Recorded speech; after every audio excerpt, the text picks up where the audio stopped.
All right, guys, we're gonna get live here today. My other half and I, Noemi, that's behind me here. Noemi, say hi, baby. Hello. Joseph Bryant here, author of Sharpening the Sword, Get Your Cut, and a few other projects coming down the line. First interview on the stream here today.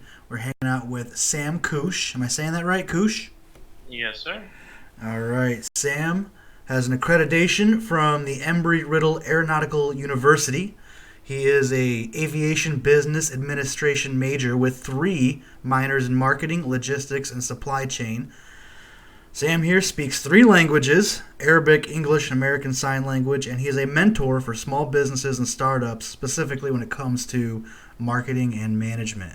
Sam is hanging out here with us on our first interview on the stream and show here to talk to us a little bit about real estate, investing, business, marketing, management, and Bitcoin.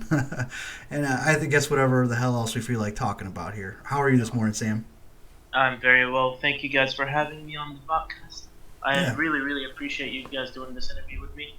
Always wanted to talk about investing with anybody and everybody that would listen, but I saw that not a lot of people are interested in that, so this is a great moment for me. Well, the appreciation is mutual. As some of you who might be keeping up with the show know, I actually had another guest plan this morning who was unable to follow through this morning, and I talked to Sam, you know, 57 minutes before I was due to go live here. We put it together, and he helped me, do some testing and make sure the sound effects and everything are good here. So the appreciation is mutual, brother. There you go. Otherwise, it would just be me talking to myself again here. No, it's all good. All right, so let's talk about some real estate investing. Yeah, that's a theme how Sam and I connected through a another Discord server started by Graham Stephan. He's a YouTuber who focuses on real estate, investing, making money, things of that nature. He runs a Discord server. Awesome Discord server, by the way. If you want to check it out, I highly recommend it. I've made a few good connections through it already. Sam here being one of them. So, on that note, let's start with real estate, man. Oh, absolutely. So I want to start off by talking about making money passively. And that's like the biggest thing in any kind of job that you have or that you'll make. But specifically, we're talking about real estate today. So when someone asks, what is passive income? What would you answer? Income that continues whether you're working or not. Like you've built a cash machine, essentially. Absolutely. And so, with that being said, it's income that you won't have to worry about, and income that you will no longer need to dedicate much Ideally, I mean, time or these effort. kind of things require a degree of maintenance in my experience, but yeah, essentially that's what it'll come down to. So, yeah, as a startup to build that passive income, you will always have to dedicate a lot of time and effort and money and your own knowledge and expertise and creativeness to make it. But there are millions of ways to make it, and in real estate, the best way to make it is to invest in properties. So I want to talk about that first. All right, so what do you mean? Like specifically, you saying purchase a rental property? So you can do either. You can purchase the property to rent it out, or you can purchase the property to flip it. In the sense of renting it out, that's where the passive income comes in. But if that's not the type of money that you want to make, you want to just make quick money where you can flip and everything that you just did, then that's fine. But the type of money that I am personally interested in is buying a rental, fixing it up when it's below market value, and making it something that will generate cash flow monthly. That if I was like to say put a loan on the to buy the apartment on myself to buy the apartment, I would have the renting units within that apartment or I keep saying apartment, but I mean property. It could be anything really. But within that property, I would want the rent unit cash flow to pay for the mortgage loan, the PITI, which is principal, interest, taxes, and insurance, and any other kind of bill that comes out of it, such as maintenance and so on and so forth. And still, then after, have cash flow to keep for myself.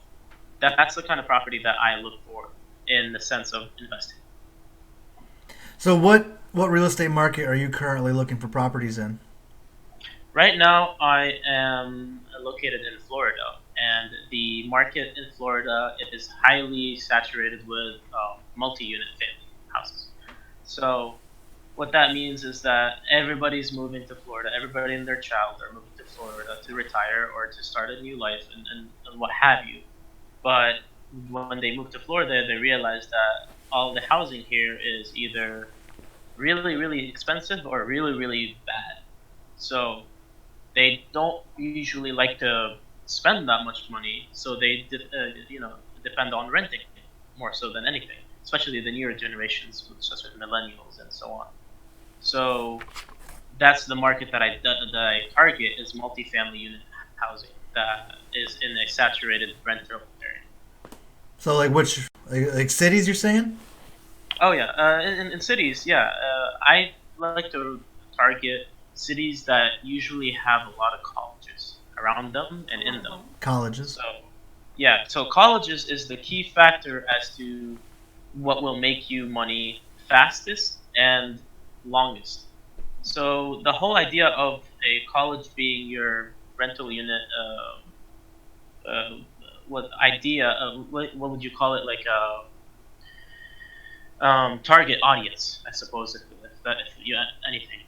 That your my target audience would be college students due to the fact that they always are looking for places to rent, and they're always looking for the cheapest, the easiest, the closest to their college, the fastest route to get to their own success. So the houses that I would like to invest in more are around, like right now I'm investing in the which is where the world's most famous beach is. Florida and Daytona Beach and Orlando and what have you, those areas. So they're always saturated with like tourists and people that are moving in that don't have no clue what's happening. So they always try to rent, and those areas are the biggest money makers that you can find.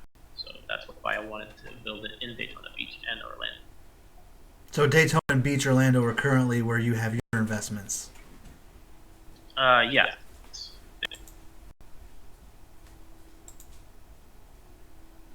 Hello. Yeah. Did we lose you? Okay. You cut off. Oh, okay. So yeah, Orlando and Daytona Beach, those are the areas where you currently have your investments, and you're primarily seeing tourists and students. Yes, absolutely. The market there is ever growing, and it's like one of the best markets to get into, other than in New York or California. So, All right. So what is the bare minimum if someone is listening and they're interested in getting started? Maybe they're even in your market. What would be the bare minimal requirements they would need to get a foot in the door in the game here? absolutely, that's a great question.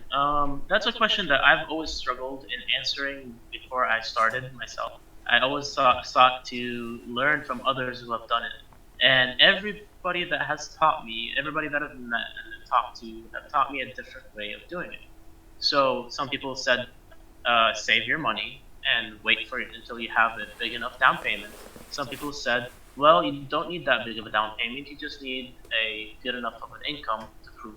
And then some people said you don't need that big of an income because you have a college degree, and that suffices for a source of income. So, and I'll explain about that last part later, which is actually a newer version for me. But the best way, I would say, if you want to start investing, and I'm talking about real estate, property buying kind of investing, the easiest thing that you can do is hold a job that awards you for at least 15 to $16 an hour, and this is for the strictly for the Florida and Orlando Daytona Beach market. This isn't something for like you would go and take it and apply it to California. It would fail. So I would talk about getting a job for at least 2 years and having that job for 2 years. The second thing that you want to have is a credit score, and that is built and talked about by millions and millions of investors and other people that are interested. Yeah. And A lot of the videos I watch, they always bring up the credit score as well, and that's something that, absolutely, Noemi and I here have become a bit of experts on here lately. there you go. But to go back to your main question as to someone that's just started, that's interested in going into investing, the easiest way to build your credit is to open a secured credit card. And what that means is that you go to a bank, local or non-local, whoever offers, whatever they offer. I mean, clearly you're going to do your own research about what card you want and what bank you want to work with. But let's say you go to Discover, right? And Discover has the reason I use Discover is because they have one of the best secured credit cards that's ever opened. So Discover has a card that it has a $200 minimum, and what it does is that you take $200 of your personal money and you put it into Discover's bank, and Discover gives you this secured credit card, and it has a limit of that exact amount of money that which is $200. And when you have that money, you then can spend it with a credit card without the requirement of having a credit check before you apply or anything like that, um, or like any requirement other than just having those $200 and I suppose a social security number, so you can be identified as an American citizen or someone that has a social security. So On the note of building credit scores in pursuit of real estate investment, a more recent option that we've discovered is pretty cool. Is you can utilize. Are you familiar with the website Experian? Experian.com? yes, Far I am. superior to something like Credit Karma to monitor your credit. They have a new feature called Experian Boost, which allows you to link your like utility bills and phone bills and like the bills you pay every month to link them to your credit score. So paying your bills positively contributes towards your credit score. Oh yeah. Absolutely, yeah. That sound I've never heard of that actually, but that's a really good way of boosting your credit score as well. It's relatively new, and we tried it out with her score, and it jumped like what 26 points in 24 hours or something like that. Oh yeah. That's crazy. Yeah, I know. Yeah. I've been like anybody who needs like assist with credit. I'm like Experian Boost. Like you're paying fucking bills anyway. Right. Go for the Experian Boost. So yeah, that's a pretty handy little tactic as well. And then if you have debts, and you obviously paying them off, a debt consolidation firm. You can dispute debts if they're questionable. That helps contributing towards the credit score as well. There you go. Is that a question? Yeah. So is the Discovery card credit card, is that the same as getting one through your bank that's like a prepaid credit card? Does that boost your credit? Does that help? Is it Discovery absolutely. card much better? Yeah, absolutely. The credit card itself, the secured system in the credit card almost guarantees that no matter what you do with the credit card, you're gonna have a good score. So here's how the secured credit card works. You put in the $200, and then you use the $200 not immediately or altogether. Black You use Jim like says, say "Oh, dear." $10 a month, or you keep your utilization below 10% of what you put in. So if you put in $200, your utilization ratio is $20 a I month. see. And so you build your credit by using the credit card on things like say gas or food or something that you already would be spending that $20 on and will be paying that $20 for. So you build your credit from that and then pay it back before the end of the month so that the Discover Card company sees that you're utilizing your credit, but you're also matching your payments on time, and they report that to the credit bureau. I believe they also use Experience. I'm not too sure. I used to know who they use, but I forgot recently. So they report that to the credit bureau, saying that hey, this person has a credit card with us. They have a limit. They're only using 10% of their limit, and they're paying everything beforehand on time, closing their debt every single time they pay it. Because the trick is that you use a little amount of credit enough so you're comfortable with closing it immediately, each and every time you use it.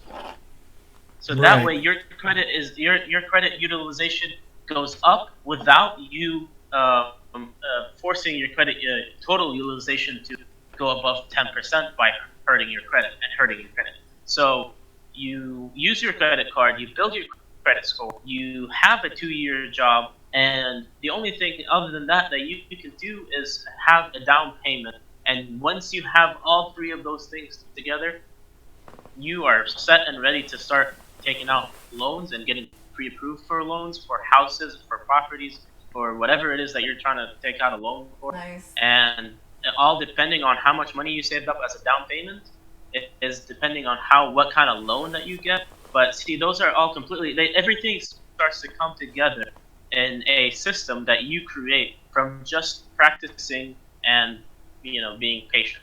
And that's really all it is. Kind of developing good credit habits, and that's that kind of leads into the next stage of where Noemi and I here are at with preparing to purchase our first duplex. And for those of you guys listening who are not familiar with the term house hacking, what that means is to purchase a duplex and intend to live in one side, which qualifies you for a conventional loan instead of a commercial loan. And that's so game changing because a commercial proper multifamily loan could be 20 to 30% down payment required. But if you get a duplex and you intend to live in one side, and then you qualify for a conventional loan, FHA loan, which is like 3 to 5% down required. Right. And that's a huge difference. And I think if more people knew that, it makes entering the real estate game all the more attainable. Absolutely. And then to play the game. Let me say something a little bit about that.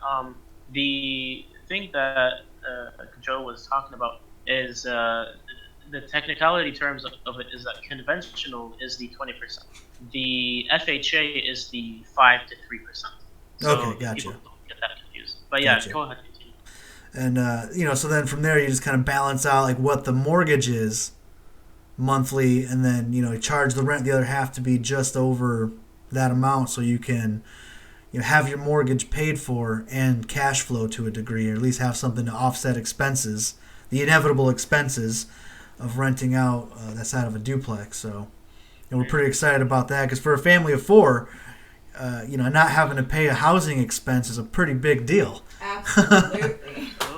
It's insane. It's actually one of the most popular things that everybody does. They always, whoever invests, their very first investment, like you can ask anybody, you can ask even the investors on Shark Tank.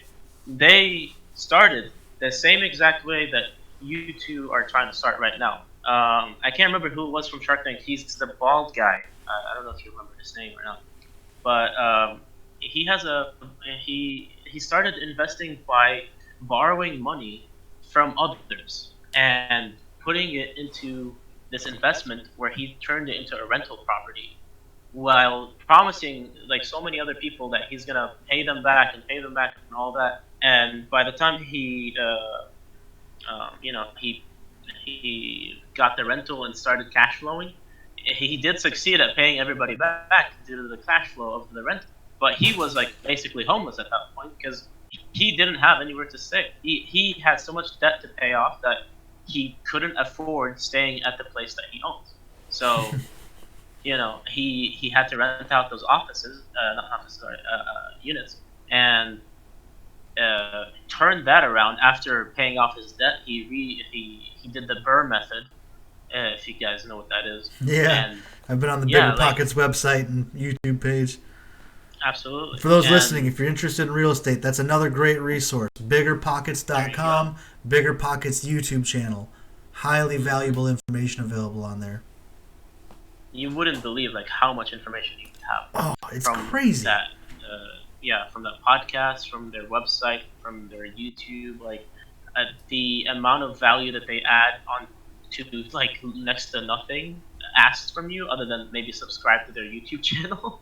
Like you get an insane amount of value. So, it's unbelievable. Yeah. I mean, I started going through their stuff, and I was just shocked. I'm like, my God, they're just giving the farm away here.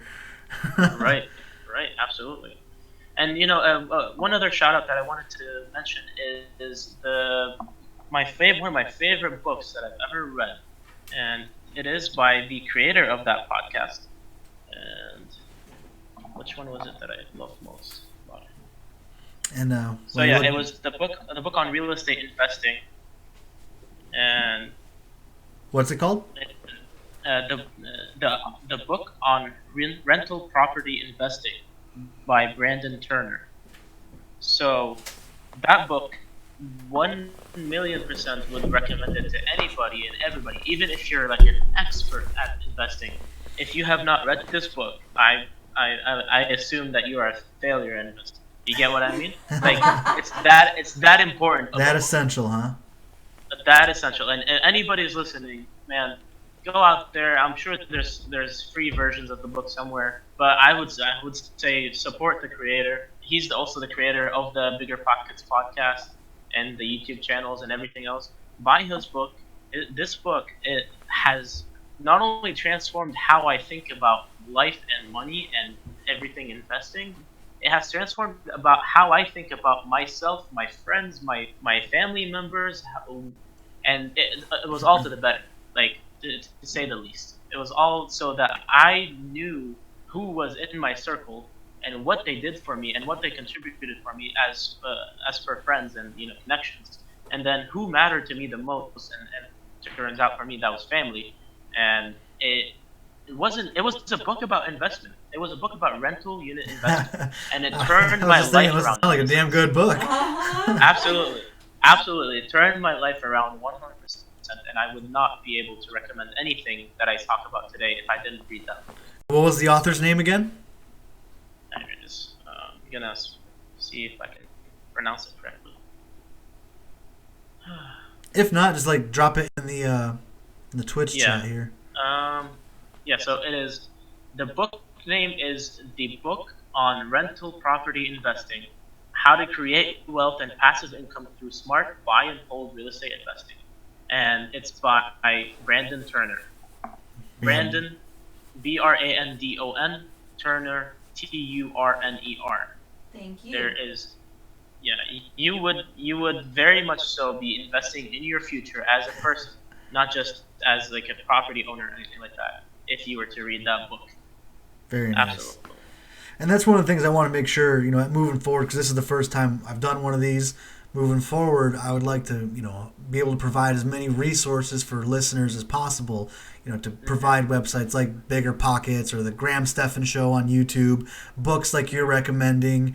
A buddy of mine, Anson Young, he is part of the Bigger Pockets group as well. He wrote this book right here, Finding and Funding Great Deals by Anson Young. Anson, I'm promoting you, buddy. There you go. There you go. But no, that's some solid material as well. He's part of the Bigger Pockets tribe. And then just on the note of understanding money and investments and, more trying to enhance my knowledge in those topics, I've been enjoying this here lately. Tony Robbins, Master the Game, 7 Simple Steps to Financial Freedom. He's got some really, I'm only, a few chapters into it here, but he's already got some pretty fire stuff. Some stuff I already know, but, he covers it. I would consider it a great place for a lot of people to start understanding financial literacy. And then, and Black Gin 74, good to see you back in here, man. You haven't been in the stream for ages. I hope you're doing well. I was actually just wondering about you the other day. I noticed I haven't seen you in here for a while. I was wondering if you're all right, man. So good to see you're alive and kicking. I'm glad you stopped in. And you've yet to get my book, but you will for sure. Well, I have been doing some YouTube videos covering chapters of my book. So if you'd like to check that out, feel free. Sample my chapters before buying the book. See if it's something you like. There you go. And the idea of investing has always been a topic of conversation for anybody and everybody. Like, if you understand how money works, you'll understand that you need to invest. So, with that being said, how far are you guys into the BRRRR method right now? We're still looking at the properties to purchase coming up here, so we haven't even purchased the first duplex yet.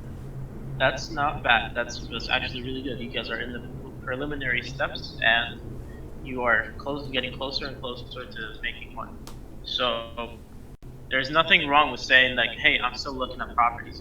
Yeah, looking at the and finding the right property is what makes or breaks this whole system. So you're absolutely going in the right step here. Yeah, I mean, we've been researching this like a year in advance. We've been talking to brokers and realtors and our financial advisor and everybody in advance. Everybody keeps saying like, we love how proactive you guys are. I'm like, dude, this is a big deal. I want to make sure this goes through. So yeah, we've been trying to prepare well in advance. I mean, I've been, because we're going to be landlords, so I've been studying all these landlord forums and Reddit threads and looking at problems and taking. I got Google Drives filled with notes and payment methods and lease notes and like I'm coming at it hard, buddy. There you go. Yeah. What kind of property are you looking for? Like in a duplex, there's a lot of different types of duplexes. I'm sure you know that. And what is it that you're mainly looking for in a duplex? We're looking to, we're actually pretty flexible on it. We're minimalists in the way we live. Mm-hmm. So we're pretty flexible. The key priorities are to be as close to her parents as possible. Mm-hmm. So we can kind of help them out as they get a little up there in age, and stay there close for family, and Absolutely. So we're flexible in the needs in the home. Really, it's got to be something we can cash flow, that we're comfortable living in, is nearby, close enough, reasonably close to her parents, and I guess those are our hard stipulations. Did I miss any, dear? No. A yard? Yeah, a yard wouldn't be terrible. So you just want a regular duplex, say about 1,500 square feet, and split into 2 units? Does that sound right? Yeah, I mean we're open to possibilities as long as it meets those criteria. We only intend to be there for a handful of years until we either purchase some land and build out on that, or maybe even rinse and repeat the duplex method. Gotcha. Yeah, well, I mean, that's a great way to think about it, because you're not only building value for yourself as a homeowner or a landlord, you're also building value for your children. Yeah, they're going to be the best beneficiaries of this once you guys pass it on to them. And honestly, that's one of the main reasons that I dedicated myself to this. Like, if I will go back onto anything and say, what was the most important thing that I did throughout my whole life, and within my investing career or portfolio and so on, and whatever have you that made me money, I would answer that by saying, I built this for my future generations. I didn't build it for myself. I didn't build it so I can succeed. I didn't build it so I can enjoy my success. I built it so that my son, my daughter, my grandson, my granddaughter, my cousins, whoever else that they end up working out for, they don't have to taste the kind of poverty or the kind of relentless pursuit of life that I had to do. Yeah. And honestly, that if there's anything that's more enticing and making you more determined than that, then please tell me, because I've never seen anything like that. So yeah, that's building the legacy is a big part of it for us here. And viewer Black Gin 74 tells me he hasn't seen me on for a bit. I pop on. I've been having trouble with it this week, Black Gins, but I've been on pretty consistently. You've been keeping away from the political streams. Fucking good call, man. Good call. Right. Could you not go into the cannabis business? I'm a big proponent of the cannabis industry. Love it. As an entrepreneur, I feel like it's getting closer to more and more mainstream, but it's been a risky venture. I mean, there's only recently have some financial institutions been willing to do business with cannabis related industry because there's been negative impact from doing business with it, repercussions. Right. But what I found to be a nice, intelligent middle ground is to engage in endeavors that are involved in the cannabis industry, but not cannabis directly themselves. Vaporizers, smoking devices, accessories, the accoutrements of the cannabinoid fanatic, those are not illegal. They never have been. but they increase in sales with the growth and popularity of cannabis. So Noemi and I here have an online distributorship of these bad boys here. Air Vape X, all Air Vape products in general, really, an affiliate online store. And So that's tell us been a a nice little bit side about income those for us. air vape bags. Sorry, what's that, Sam? Tell us a little bit about the air vape bags. Okay, so the reason I'm fond of it is because smoking is not fantastic for your health, and it's a device that can vaporize the actual herbs itself, concentrates, liquids, and it's a healthy alternative to smoking. It's clean, discreet, no more ashes in your life, no more smoke smell, no more lighters. And There you go. so I like being able to capitalize on the growing cannabis industry, be able to offer people a healthier alternative to smoking, and to not put our leg in the potential bear trap of gray federal law currently. The legal climate surrounding it is still on a large scale still unsettled. Oh yeah, absolutely. And I've read countless stories of dispensaries and related shops being shut down just for being in the industry. Excuse me. See, I don't know much about the cannabis industry as to the point of like investing in it. I know a lot about how to open businesses, and I know a lot about how to sell products, but I have never tried. I guess per se selling cannabis legally. I mean, it sounds interesting. Sounds like an interesting venture to see how it goes out. What's interesting to observe in the cannabis industry is the amount of passion. There's people who are just so passionate about it, and so few of them have any shred of business sense. Oh my goodness, yes. Absolutely. They have such a they love the flower. They love to sample the product and do the testing. But when it comes to understanding large-scale manufacturing, distribution, maintaining, within legal parameters, I mean, what do they care? So they find themselves partnering with more corporate types who don't give a shit but just smell profit. And that's when you start to see, some problems arise in the cannabis industry from reduced quality, jacked up prices, questionable ethical decisions in the business, in a business based from love, peace, hippie types, but they get grabbed up by corporate types, and it's just kind of interesting to observe in some of these cases. It seems like the pot stocks are volatile as well. No, absolutely. So the biggest issue here is a corporate versus consumer mindset that these small businesses have. And I don't think I've ever seen or heard of a cannabis business that has become so big that it has distributed into outside of the states that allow it. So the mentality has to be there to be using cannabis so that a business can turn profit in any way, shape, or form. So if you have someone that is really interested in investing with you in business with cannabis, and you are the business owner, but you don't know what to do about it because you're stuck. You're stuck in the mentality that, hey, this might not work in different countries or different states or different counties or different cities, or what have you. The biggest thing to remember about that is that you want to test and see the result. You don't want to go all in because that's one of the biggest problems that I see when I'm tutoring my business, my small businesses and startups, is that whatever they have on their hand is the product, say being cannabis this time, and THC and what have you. They always want to go all in, knowing that there's a market. But the problem that they come across is that yes, there's a market, but there is no exact niche in that market.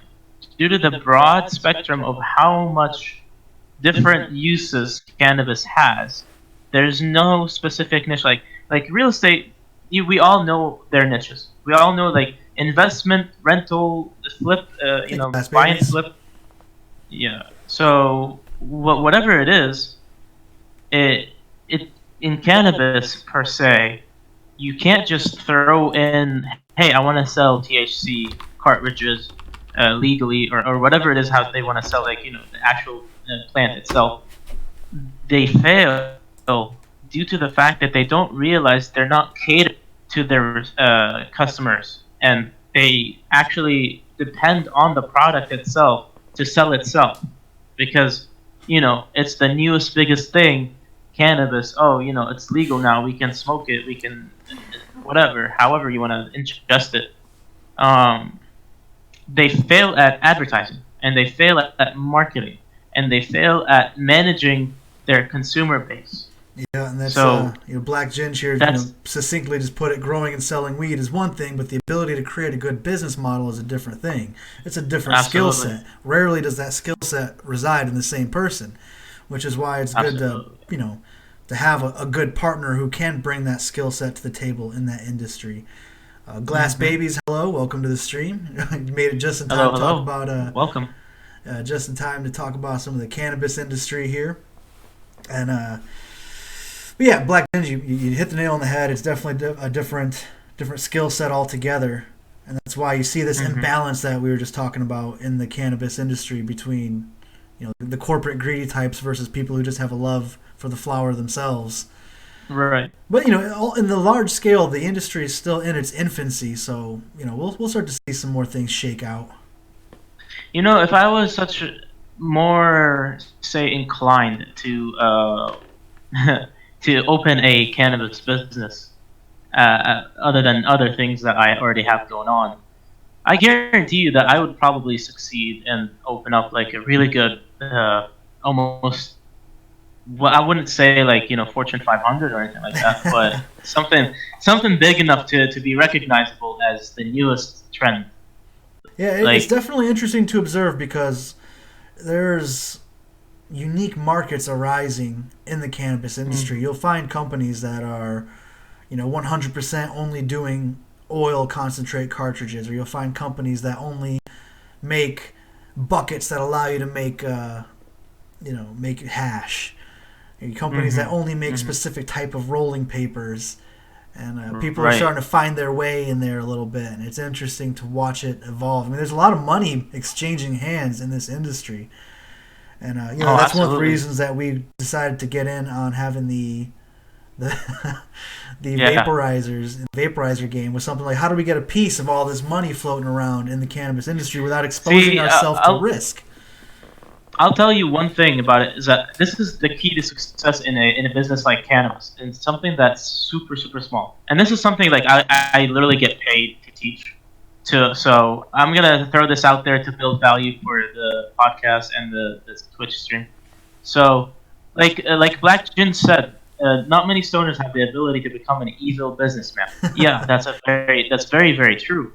But if you just have a standardized way of connecting all of those suppliers, like the rolling paper supplier, the actual flower supplier, the marketing supplier, the whatever it is that you require to get into the cannabis business. Clearly, I haven't done my research well enough.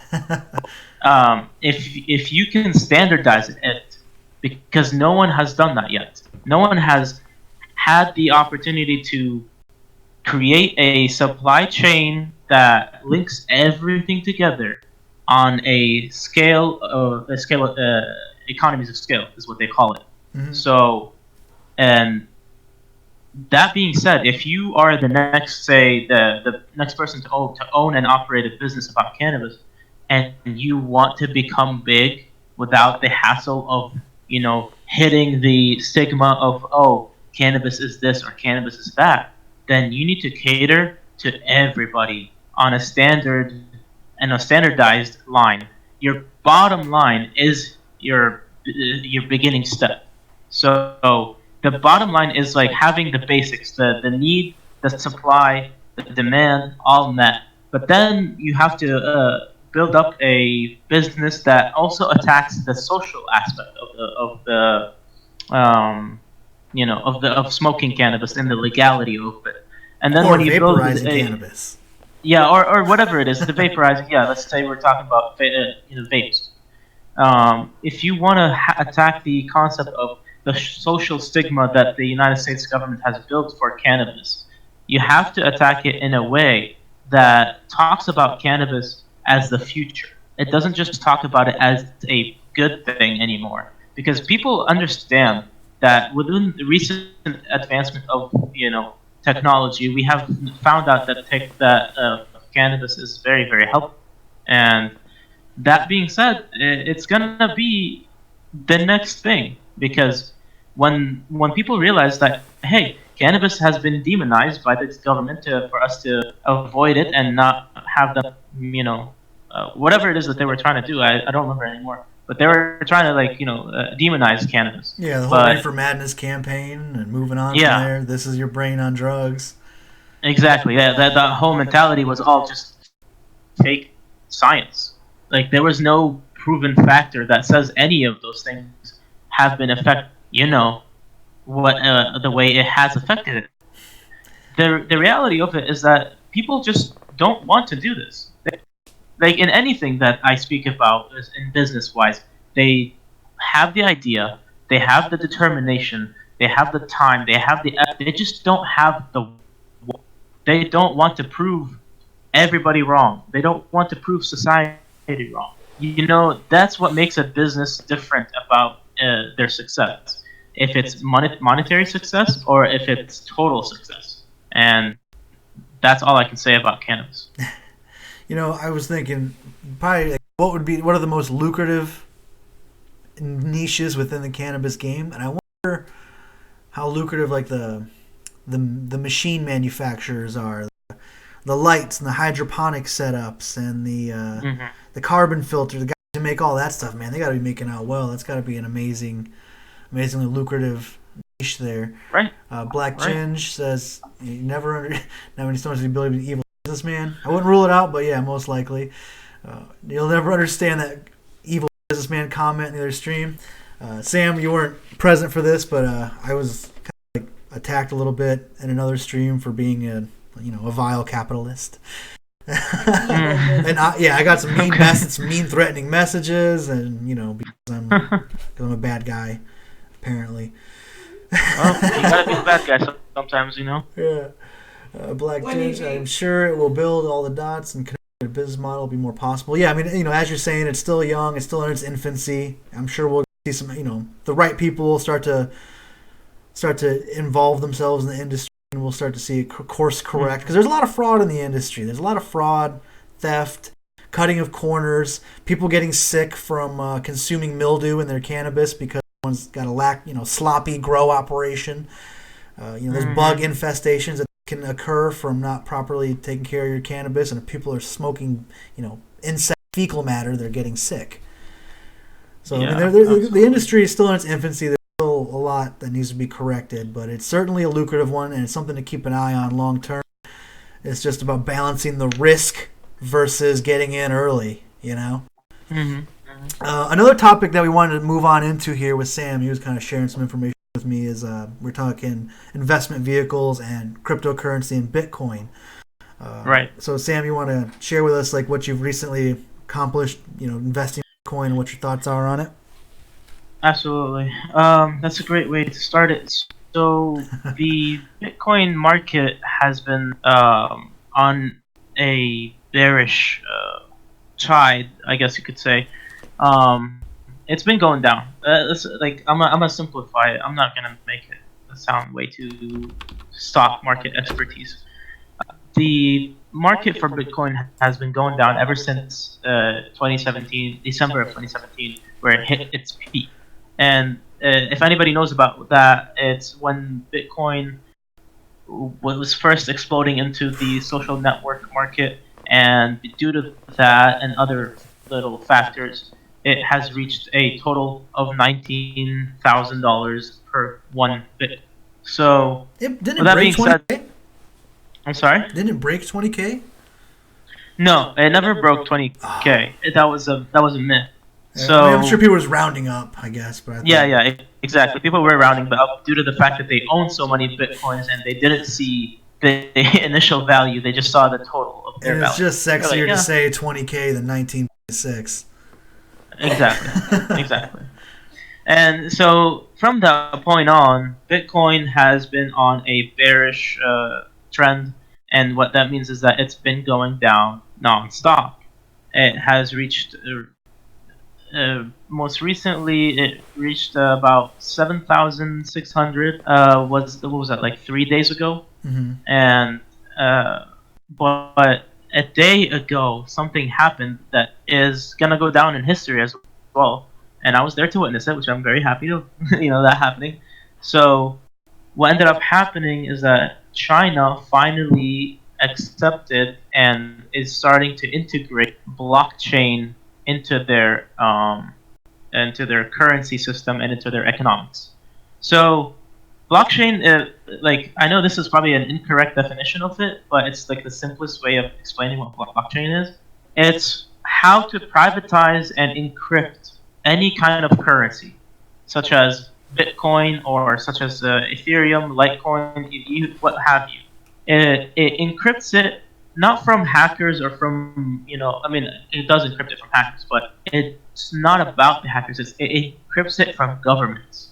It encrypts it from anybody that wants to control the flow of Bitcoin, or say the trade of Bitcoin.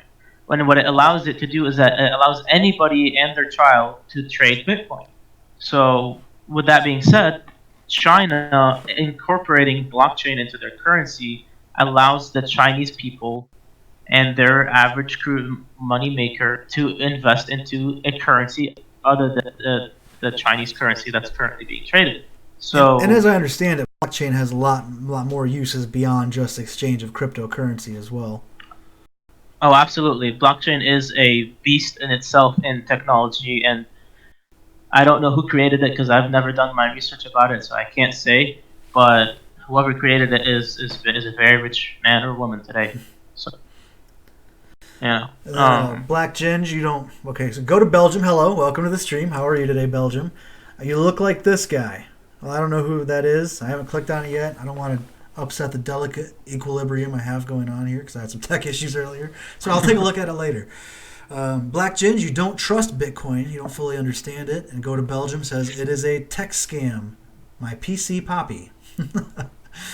Yeah, I mean, I wouldn't say it's a scam at all. I mean, it's just another item we decide the value of.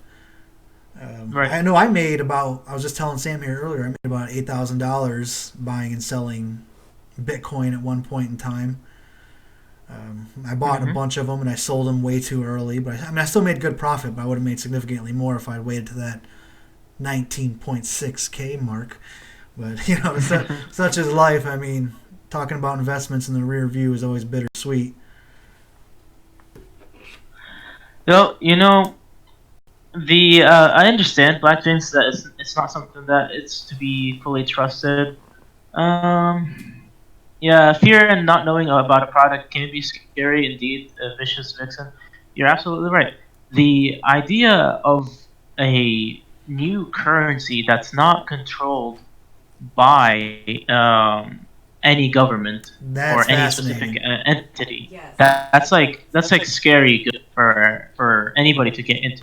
Yeah. And but now with China being the main contributor to this idea of encrypting, not encrypting, integrating the cryptocurrency system into their economy, what that means is that the mass of China, the mass of the people of China, will be using cryptocurrency into their daily life, and not that in itself is huge for Bitcoin and any other Crypto in general, cryptocurrency. yeah.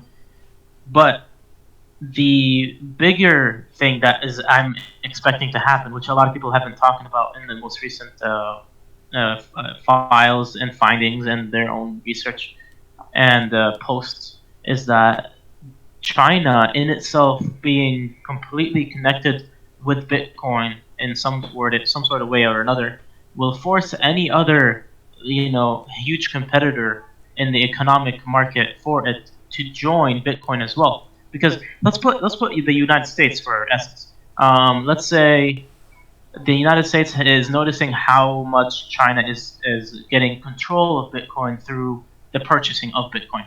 And China and the United States have always been, the biggest two competitors on the face of the earth. That is established, and everybody understands that. So if China starts incorporating Bitcoin to their market, then guess who else is going to incorporate Bitcoin in the market? Because they want to do the same thing as China, and they want to be on the edge of technology just like China is. It's going to be the United States. And then hopefully by the end of the next 2 years or so, Bitcoin is going to be so common and so incorporated to everything that happens around us that we're going to notice, hey, there is nothing to mistrust anymore. There's nothing to, doubt as to what's happening or how it goes down. Because the free trade system of Bitcoin in itself almost guarantees anybody the financial freedom to use Bitcoin. So and that's why that being said, on that point, that's why I have multiple opinions on cryptocurrency. There's one opinion as an investment vehicle, and there's another opinion on its societal impacts and what it represents for the future, cryptocurrency in general. As an investment vehicle, if it's, if you don't understand it, then it's questionable, and you probably shouldn't fuck with it. But as a what it means for the future and the societal impact, I mean, it threatens existing power structures. As a non-fiat currency, and not even Bitcoin specifically, but just showing the capacity or the potential for non-fiat currency not related to the economy of any specific country, it paves the way for, if not Bitcoin, something else in the future, Bitcoin 2.0 in the future. So I have multiple opinions on it, as an investment vehicle and as its, what its impact for society means. See, my issue with that is that you're absolutely right. It's going to have some sort of impact on society that nobody can predict due to the fact that it's such a new thing right now. And it threatens. That's why so many governments and banks are wanting to squash it, stop it. I mean, it threatens existing power structures. Absolutely. So here's the thing. The best way to fight change, be it good or bad, and the best way to, have a sense of understanding what change is, the easiest and the fastest way is to incorporate it into your life. So what I mean by that, I don't mean like turn all your money into Bitcoin. I don't mean turn all your money into cryptocurrency, whatever it is that you choose. But what I do mean is that put yourself at a minimal risk as to what happens within this change, whatever it be. Like, say, if we were talking about motor vehicle changes such as Tesla, like, if you want to learn more about Tesla, own a Tesla. You get what I mean? Yeah, immerse yourself into the topic. Absolutely. And then if you want to learn more about investing, become an investor. If you want to learn more about properties, own a property. And like, I understand that it's not the cheapest way to go about it, but at the same time, if you want to make money in the future due to this, then you will have to incorporate yourself. Yeah, at least put a foot in the water at some point.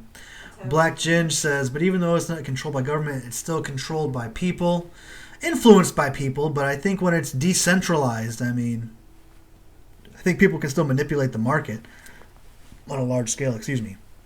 That's the problem. You don't trust digital money. You prefer good old cash. Black Ginge. I feel you on that. Mm-hmm. But intellectually, I disagree.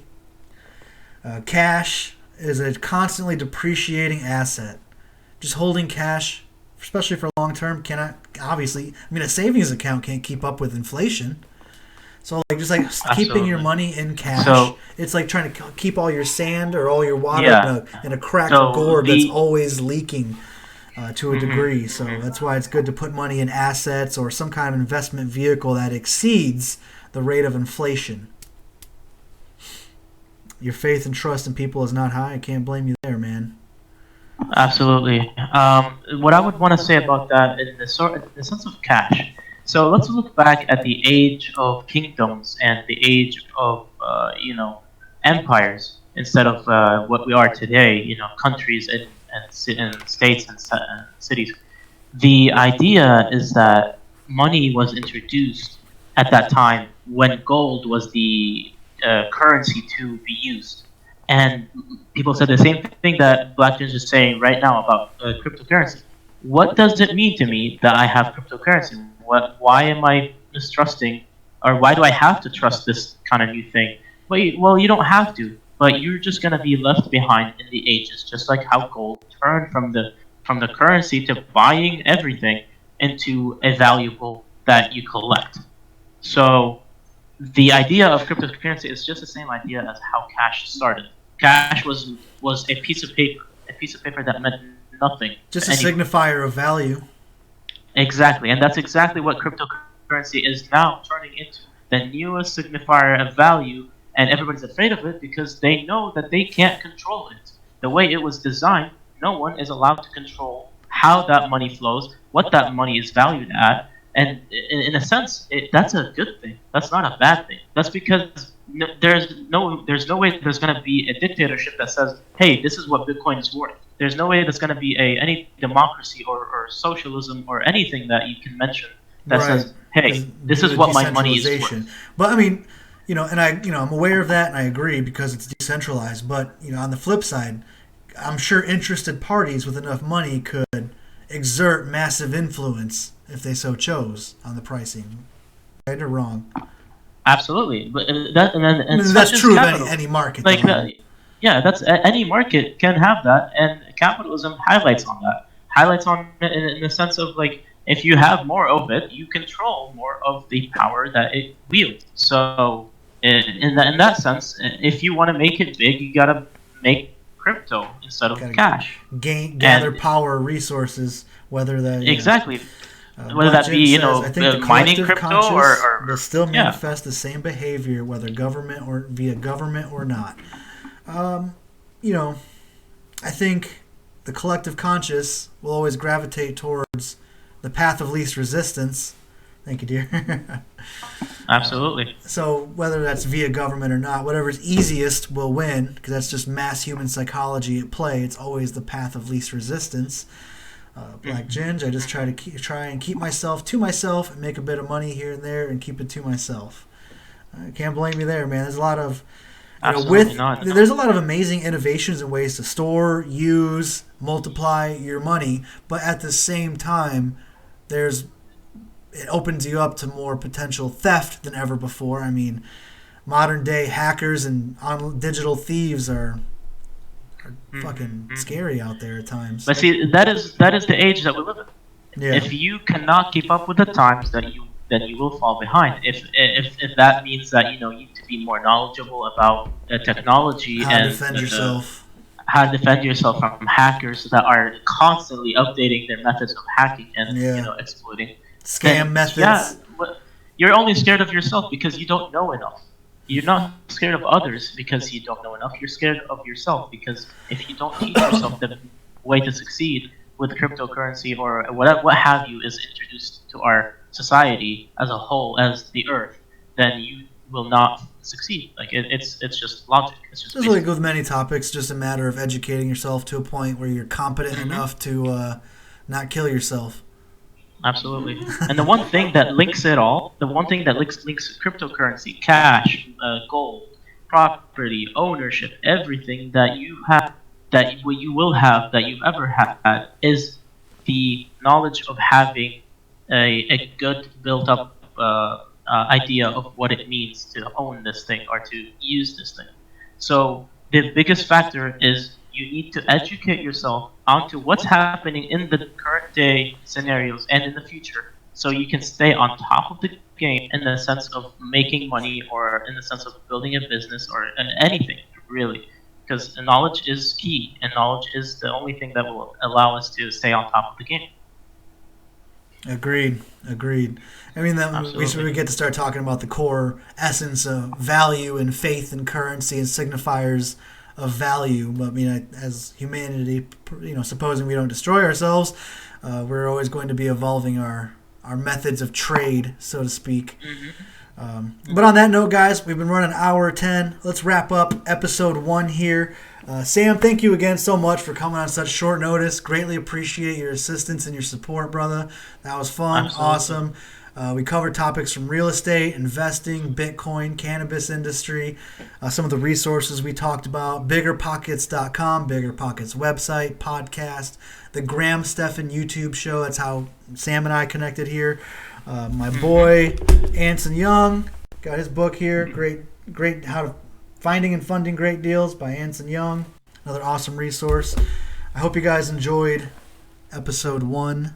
That was a lot of fun. And Sam, where can these guys find you if they're looking to use your service? Absolutely. I'm easily reached over Discord or email. My Discord tag is SamK, which is Sierra Alpha Mike Kilo hashtag 5885. Feel free to add me if you want to talk about anything in regards to everything that we just spoke about. And the other way is to reach out to my personal Gmail.